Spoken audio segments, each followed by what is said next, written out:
Bakunzi b'ikiganiro ni kwa Masenge, turabasuhuje tubaha ikaze aho uyu munsi tugiye kuganira ku kintu cyitwa amakimbirane mu muryango cyangwa amakimbirane mu ngo hagati y'abashakanye.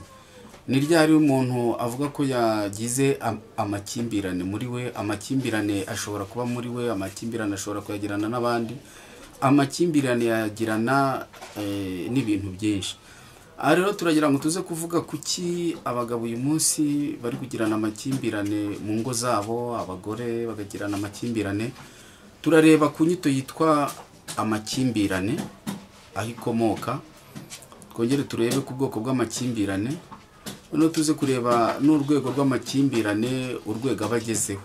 Hari urwego ageraho ku buryo mudashobora kuyahagarika kireka iyo habayeho ibintu by'ubwirinzi.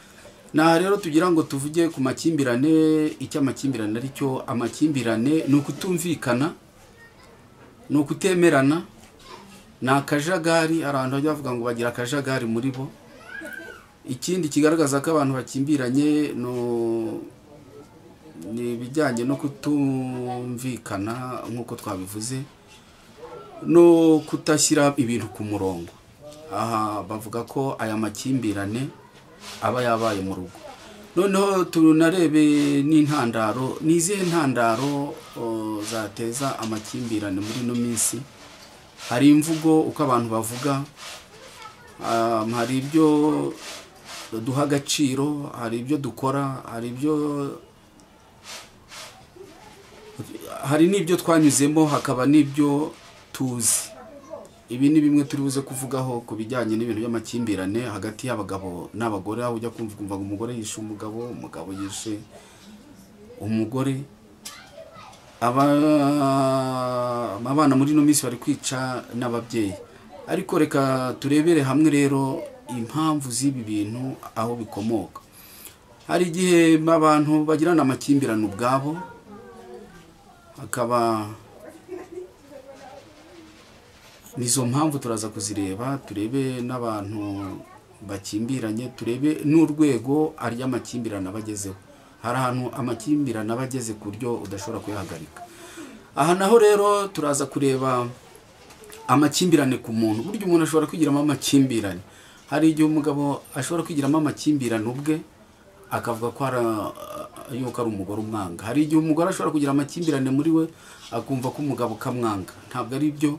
Uwo muntu aba afite amakimbirane muri we. Hari amakimbirane ari hagati y'abantu, hagati y'umugabo n'umugore. Hakaba n'amakimbirane mu matsinda, amatsinda y'abantu bakomoka bibunaka, bose bashobora kugirana amakimbirane. Hakaba n'amakimbirane ku mashyanga. Ishyanga ubundi ni igihugu, ishyanga ni ibihugu, ujya kumva ngo ibihugu byarwo. Icyo turaza kureba mu bwari kimwe, nicyo turaza kuvugaho cyane cyane hagati y'abantu n'abandi. Aha rero katurebere hamwe n'urwego aya makimbirane abagezemo. Hari amakimbirane aba atagaragara. Amakimbirane ugasanga ari mu rugo, abantu bakirirwa bavuga ngo aba bantu bafitanye ibibazo, ariko ku buryo bitaragaragara. Ukumva leta isigaye ivuga ngo mujye mutangira ngo amakuru ku gihe. Amakuru agatangwa, aba mu nzego z'ibanze bakanga kuyumva cyangwa se kuyatanga. Ejo umuntu yakica undi bakavuga ngo ariko ngo ibi bintu ngo ntabwo byari bizwi. Abandi bakavuga ngo uyu mugabo ngo ari umwana witonda, ngo uyu mugore ngo ari umuntu witonda, ngo ntabwo uzi ko ibyo bintu byaba. Nibyo twita ngo ni amakimbirane atagaragara cyangwa se ageze ku rwego ataragaragara. Noneho hari amakimbirane atutumba. Wajya ukumva nijoro mu mugore n'umugabo barashyiditse mu rugo, baratongana, umwe maratuka undi kuri nyina, undi maramurisha. Ayo ni amakimbirane abagitutumba. Noneho hakagira amakimbirane agaragara. Amakimbirane agaragara ni barya abantu bamaze kujya hanze, ibintu byamaze kugera hanze. Nibyo bajya bavuga ngo ushenyurwe bamutiza umuhoro. Aya makimbirane yamaze kugaragara hanze. Noneho hakaba amakimbirane aserutse. Ni cya gihe urya mugore cyangwa n'umugabo byamaze kujya hanze, noneho ari nta muntu ukiyobewe ko ibyo bintu bihari. batonganaga, baryanaga, bapfaga imitungo, bapfaga ibintu runaka, bigeze ku rwego noneho rwo guseruka ni iki, byageze hanze. Nibwo ujya kumva ngo umugore yishe umugabo, yamukubise umuhini, yamukubise ifuni, umugabo nawe yishe umugore. Mumaze iminsi mubyumva hano mu gihugu, haba mu ntara zose. Nkeka ko nta karere na kamwe kataragaragaramo ibi bintu by'amakimbirane yamaze kugera ku rwego rwo guseruka. Uzajya wumve meya cyangwa se wari visi meya yishe umugore, cyangwa se yamupfuye imisatsi byarabaye Musanze. Wajya kumva ngo umuntu runaka, ngo umuyobozi runaka cyangwa umukozi runaka yishe umugabo. Ibyo byose ni amakimbirane yamaze kugera ku rwego rwo guseruka. Rero yaserutse, ubwicanyi bwabaye. Niyo mpamvu ujya kumva ngo leta iri gufunga abantu, leta yamaze kugera mu kaga ko itakibasha kugarura bya bintu. Noneho rero tuvuge kuri amakimbirane mari hagati y'abantu. Amakimbirane ari hagati y'umusore washatse cyangwa se umugabo washatse umukobwa, bageze igihe cyo kurwana, bageze igihe cyo gushwana, baricanye, bageze igihe cyo kugirana nabi. Aba bantu nibo tugiye rero kurebaho hagati y'abo bantu bombi. Niki cyakurura ya makimbirane nk'uko twakibonye, cyangwa se ya ntandaro? Harimo imvugo. Muri no minsi hateye imvuga ngo umugore ngo uyu munsi ngo yaringaniye n'umugabo. Uburinganire ku ruhande rumwe ntabwo twaburwanya, ariko ahandi uburinganire ntabwo ari bwo, kuko nta buringanire bwakagombye kubaho hagati y'umugabo n'umugore mu gihe umwe yashatse undi amushaka. Ahubwo icyakagombye kubaho ni ubwuzuzanye. Iyo byageze ku bwuzuzanye nibwo ibintu bishobora kugenda neza. Ni ukuzuzanya, umugabo araza kuzuza umugore n'umugore akuzuza umugabo. Nibyo byiza, kuko uri kubona ko ikintu cyitwa uburinganire cyumvikanye nabi, kimaze kumvikana nabi, kinasobanurwa nabi. Icyo nacyo ntitwatinya kukivuga, kuko mu myaka yashize ntabwo abagabo bicanaga gutya ngo umugabo yice umugore, ngo umugore yice umugabo bigeza. Ariko kubera ko iryo jambo ryamaze kujya hanze, ryagize izindi mbaraga zitari nziza, ku buryo hakagombye kureba igikosorwa, hakabaho ubwuzuzanye, aho kugira ngo habe mu buringanire. Muri za mvugo rero, iyi mvugo kera baravugaga ngo uruvuza umugore ruvuga umuhoro. Izo ni imvugo. Cyangwa se bakavuga ngo nta sake ibika, nako ngo nta nkoko kazibika isake ihari. Uyu munsi abagore baravuga, bahawe ijambo nibyo, ariko hari ahantu barengera. Bamara kurengera no gasanga abagabo baravuze ati leta yabahaye uburenganzira, yabahaye uruvugiro, niyo mpamvu mudusuzugura. Kubw'izo mvugo rero, iyo mvugo yitwa uburinganire nayo ishobora kuba imwe mu ntandaro. Indi ntandaro ya kabiri ni ibyo duha agaciro. Muri ino minsi abantu baraha agaciro imitungo ndetse n'abana kurusha guha agaciro ku bana, gushakana. Ahangaha reka tuvuge ku mutungo. Ku mutungo akenshi muri ino minsi hari ibigaragara ko abagore bashobora gukora bagatunga abagabo. Barabatunga kubera iki? Kubera ko nibo bafite imikorere. Tuvuze ko hari imikorere, ntabaciye inka amabere. Nibo bafite ibyo gukora. Reka ntange urugero. Umugore uyu munsi afata agataro, nubwo baciye kuzunguza, akikorera inyanya, akikoreraho imineke, akajya gucuruza. Uko acuruje ashobora kuza kunguka, yamara kunguka agatunga urugo. Igihe umugabo atatinyuka gufata agataro ngo akikorere, atatinyuka kujya gufata inyanya. Hari igihe iyo uzindutse mu isoko ry'Inyabugogo ushobora gusanga kwasteri y'abantu ikijyamo abantu 29, hatarabaho ibintu byo guhana umwanya. Wasangaga kwasteri yuzuyemo abagore mu gitondo saa 10 z'ijoro cyangwa z'urukerera, abagore bari kujya kurangura Inyabugogo. Ugasanga nta mugabo urimo, wanayigeramo uri umugabo umwe ugasa n'uhumaniwe. Kubera barya abagore bari kujya gucuruza, kandi ibyo arakora byose birazana za nyungu, birazana bwa bushobozi, ariko ko nta mugabo mushobora kujya gucuruza ibyo ngibyo. Ni ukuvuga ngo rero ibyo abantu baha agaciro muri wa mutungo, uyu mugore agutunze igihe gito baragucyurira, ariko umugabo ashobora gutunga umugore imyaka 20, umugore ari nta kazi afite ntiyamucyurira. Ariko umugore ugutunze icyumweru utasohoka, utagira icyo ukora, ari ntacyo winjiza, aragucyurira avuga ngo uyu mugabo nawe sinzi uko yabayeho, ntabwo nzi uko ari. Noneho bikarangira havutse ya makimbirane, rwa rwego rw'amakimbirane rukaza kwisatira hejuru kugaragara, na cya gihe cy'intuza cya ya ntandaro twavugaga ya mbere y'imvugo, ibyo byose nabyo bikagira. Noneho indi ntandaro ya gatatu ni ibyo dukora. Ibyo dukora mu buzima bwacu biragoye, ariko ibyo dukora nabyo bishobora kutugiraho ingaruka. Shobora kuba nkora muri ministeri runaka cyangwa se mu kigo runaka, ndi umugabo. Noneho kubera ko umugore kazi ko ari buntegeho amaboko, akaba imbata yanjye, kubera ko icyo gihe aritwararika kugira ngo atabura amavuta, atabura uko ajya kwisukisha, atabura uko ashobora kubona ikintu runaka, icyo gihe ashobora kwitwararika. Ibyo dukora bishobora gutuma hazamo mw'amakimbirane. Muri ya makimbirane ugasanga ibibazo byavutse kandi bitari kuvuka. Niyo mpamvu rero mu kurwanya amakimbirane turaza kubireba nabyo, ariko ibyo dukora nabyo kubw'akazi nkora, hari igihe umugore ashobora kuba ari umusirikare. Nimba ari umusirikare aragera mu rugo rimwe mu kwezi cyangwa se mu mezi angahe, cyangwa umugabo nawe ashobora kuba ari umusirikare, ari n'umupolisi akajya mu butumwa bw'igihugu.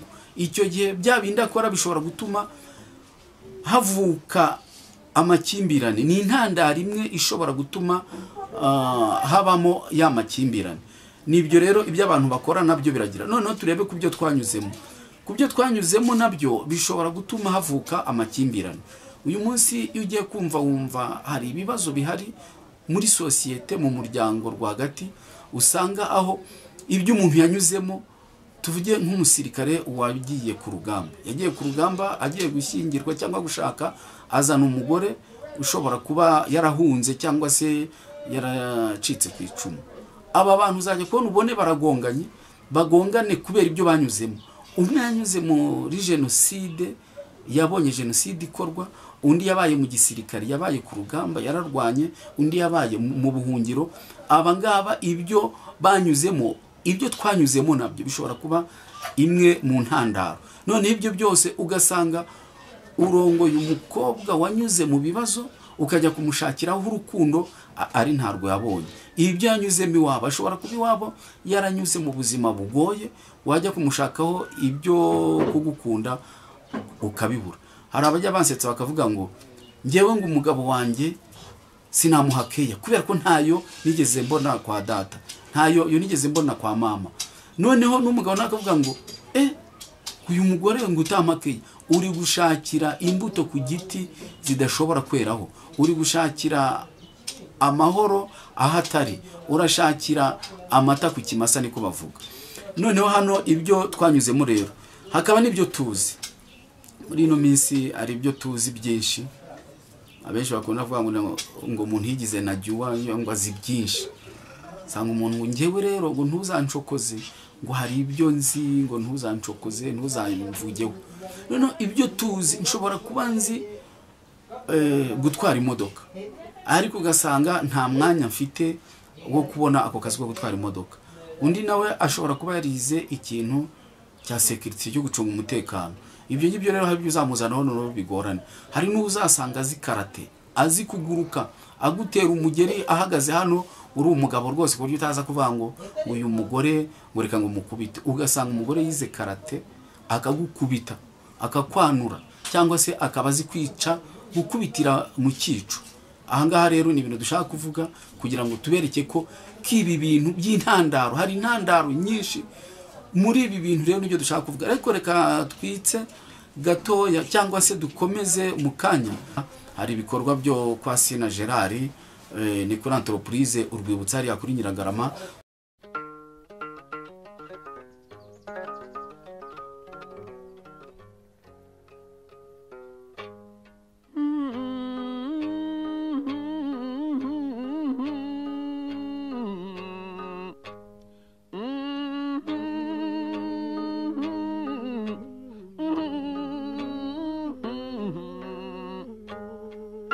muzi ko afite ibikorwa byinshi nka rwiyemezamirimo, kandi nawe ni umuntu ukunda umuryango nyarwanda, afasha umuryango nyarwanda, aha abaturanyi be cyangwa se abaturiye aho mu ruganda ruri abaha akazi. Harimo abagore baba barahuye n'ubuzima bugoye, muri ubu buzima busharira, muri ubu buzima bwo kutongana, muri ubu buzima bwo kurwana n'ibindi n'ibindi.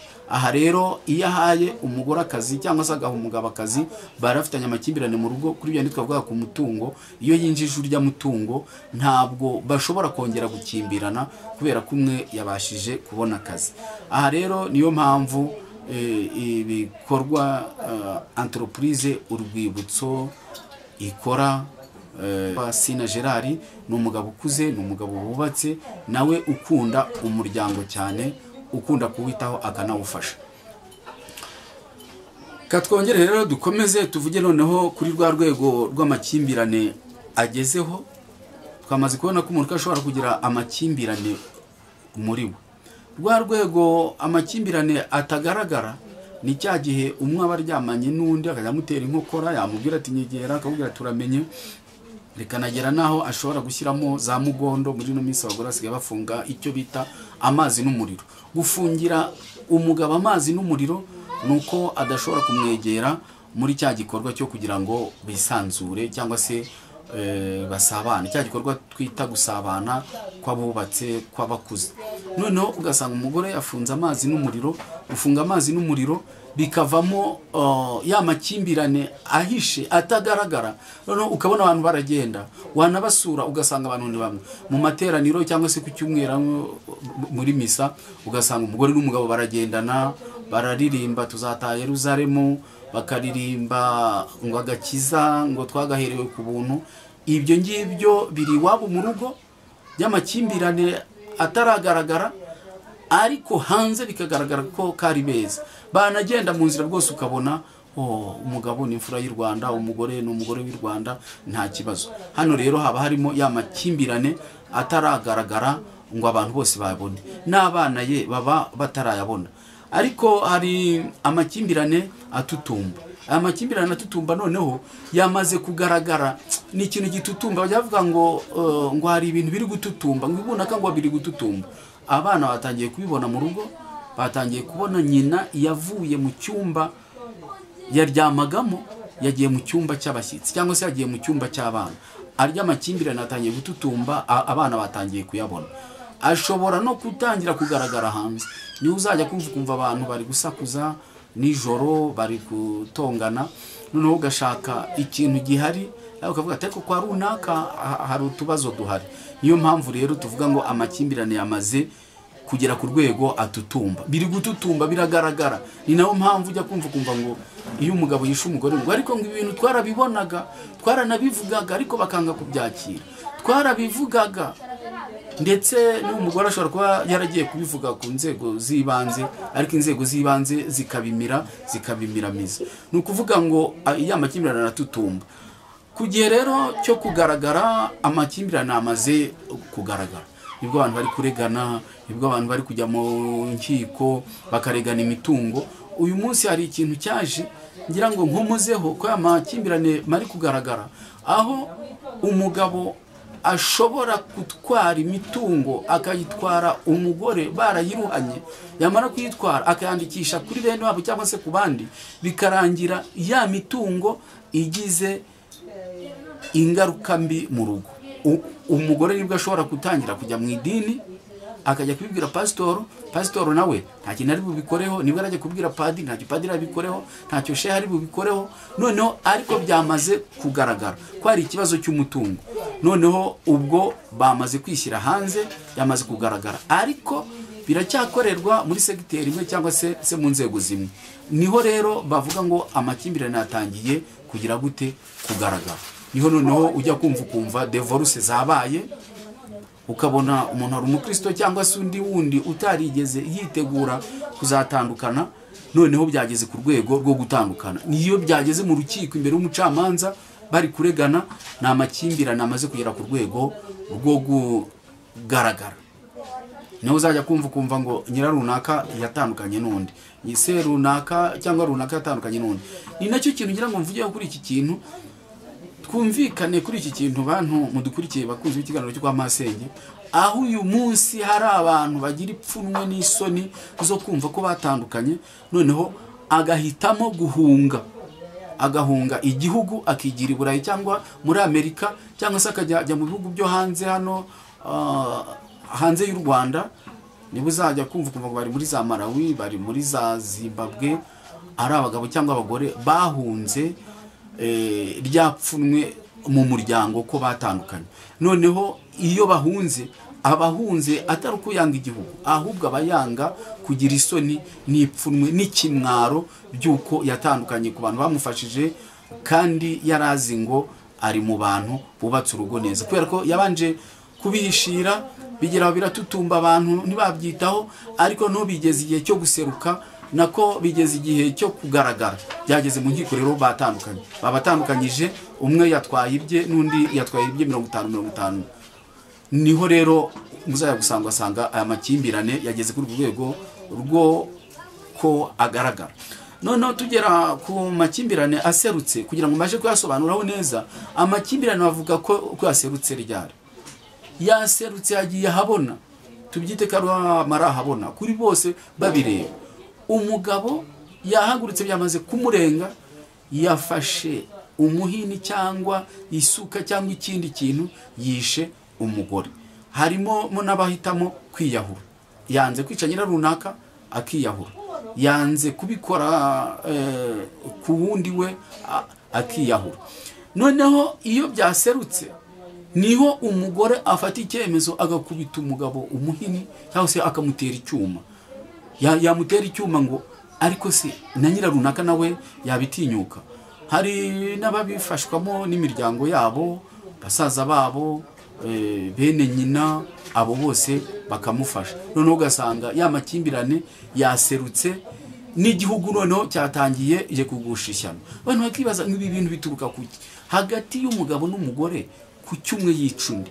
Hari amakimbirane twarebye mu bwoko bwayo, cyangwa se n'amakimbirane ahaturuka muri kwa kutumvikana hagati y'umugabo n'umugore, bishobora kuzana amakimbirane. Muribuka igitekerezo cyabayeho, si n'igitekerezo, hari abantu bajya bapfa ubusa. Imbeba ngo yigeze guteranya umugabo n'umugore. Imbeba ihubutse mu nguni ya ruguru, umugore yicaye abwira umugabo ati ariko mugabo matirambe bivuye, atavuye mu mfuruka y'epfo, umugore ati mu mfuruka ya ruguru. Ku buryo batonganye baracagagurana, kugeza igihe umugabo akubise umugore